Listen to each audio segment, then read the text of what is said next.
நடிகர் நெப்போலியன் ரொம்ப ஒரு பயங்கர காரசாரமான ரொம்ப ஆக்ரோஷமான ஒரு பேட்டியெல்லாம் கொடுத்திருந்தாரு. கடுமையா விஜயை தாக்கியிருந்தாரு. அதுக்கு பின்னணியில் இருக்கிற சம்பவம் என்னன்னு பர்சனல் அட்டாக், பர்சனல் கோபம், அது பல பேருக்கு தெரிஞ்சிருக்கும். அதை நான் பேசணும். நெப்போலியன் என்ன சொன்னார் அப்படின்னா, சினிமா நடிகர் வந்து ஒரு நட்சத்திரம் மாதிரி. அந்த நட்சத்திரம் வந்து குறிப்பிட்ட நேரத்தில் மட்டும்தான் தெரியும், மற்ற நேரங்களில் அது தெரியாது. அதனால தான் அந்த நட்சத்திரத்துக்கு வந்து கிரேஸ் அதிகம். அதனால தான் இவ்வளோ மக்கள் வந்து கூட்டுறாங்க.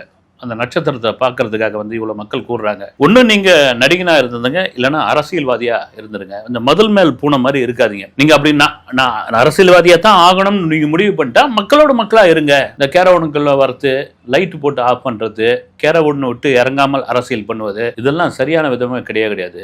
ஒன்று நட்சத்திரமாக இருந்ததுங்க, இல்லைன்னா நடிகனாக இருந்துருங்க, இல்லைன்னா வந்து அரசியல்வாதியாக மாறிடுங்க. ஏன் விஜய் வந்து வேனில் தான் பிரச்சாரம் பண்ணுவாரா?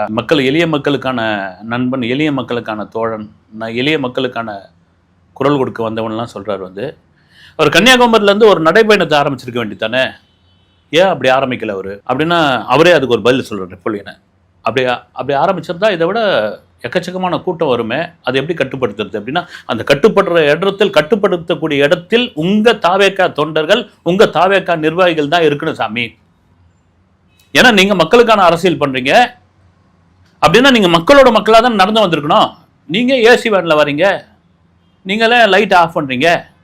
இன்னும் இதுவாக சொல்லணும்னா, ஏறக்குறைய பார்த்தீங்கன்னா உங்கள் அப்பா அம்மாவே நீங்கள் தள்ளி வச்சுட்டு இருக்கீங்க. பெத்த அப்பா அம்மாவை நீங்கள் தள்ளி வச்சுருக்கீங்க. பெத்த அப்பா அம்மா கிட்ட சேர்க்கலை, வீட்டில் சேர்க்கலை.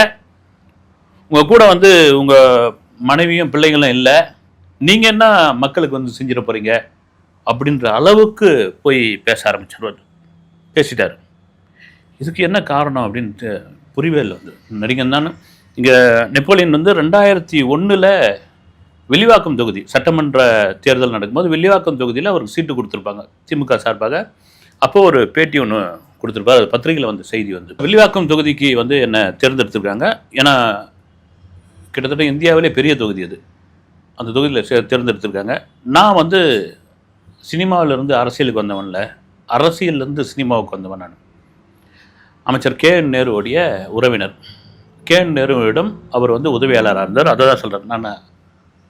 அதுக்கப்புறம் நான் வந்த பிறகு, அரசியலுக்கு வந்த பிறகு முழு நேரம் மக்கள் பணியாற்றக்கூடிய ஒருத்தனாக மாறிட்டேன் நான். இல்லை, முக்கியமான ஒரு விஷயம் சொல்லியிருப்பார் அந்த பேட்டியில் வந்து, இனி நான் மக்கள் பணிக்காக இங்கேயே இருப்பேன். அதாவது எங்கன்னா வில்லிவாக்கம் தொகுதியிலே, தமிழ்நாட்டிலே இங்கே தான் இருப்பேன் நான். என்னுடைய வேலை மக்கள் பணி செய்வது தான், அதுலேருந்து நான் தாண்டி வரவே மாட்டேன் அப்படின்னு 2001 ஒரு பேட்டி கொடுத்துருப்பார்.